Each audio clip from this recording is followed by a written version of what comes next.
Hey guys, Casey here, and today I want to show you how to make a Windows 11 beta installation flash drive that's bootable. Okay, so the first thing we're going to do is we're going to go to the Windows Insider program.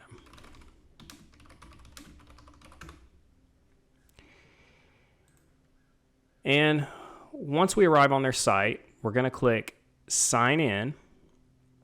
Now, if you have a Microsoft account, you're going to sign in with it here. If you don't, you can create one for free. And since I already have one, I'm going to sign in with it.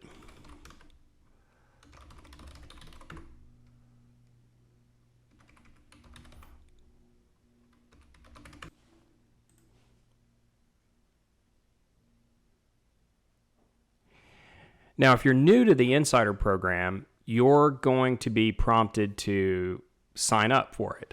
I've already done that, so it just dropped me right into the site. And so once you sign up and you're ready to begin, you are going to go down here to Flight Now.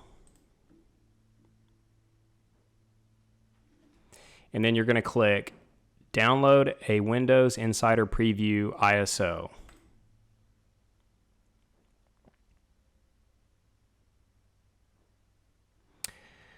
Once you're on this page, you are going to scroll down to the Select Edition, and we're going to select the Windows 11 Insider Preview Beta channel, and we're going to confirm that.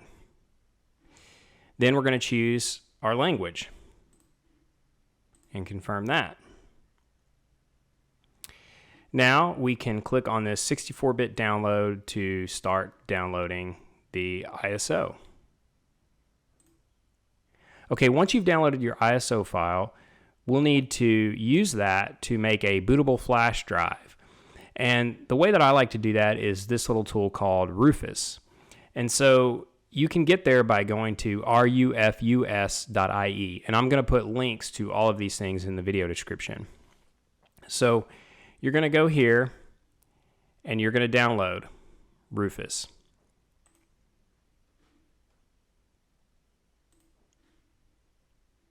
Okay, once you've downloaded Rufus, you're going to run it. And so Rufus is going to allow us to burn that ISO file to a flash drive and make it bootable. So you need a flash drive that you are okay with wiping, because this will wipe the drive and it will burn this image onto it.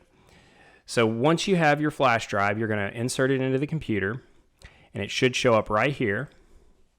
And then it's going to ask us the boot selection. We're going to leave that as an ISO image. We're going to hit select here. We're going to find that ISO file we downloaded. And then we're going to leave the partition scheme and the target system the same as the default. It's going to give a volume name there. You can leave that. And basically, we're going to hit start. And it's going to warn us that all data will be deleted.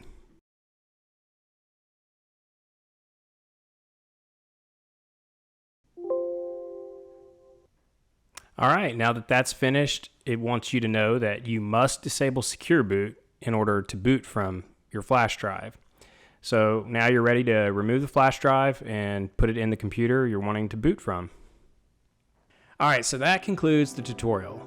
Links to everything I talked about are in the description of this video. And if you found this video helpful, please like it and subscribe and turn on notifications so you'll be notified next time I post a video. Thanks for watching.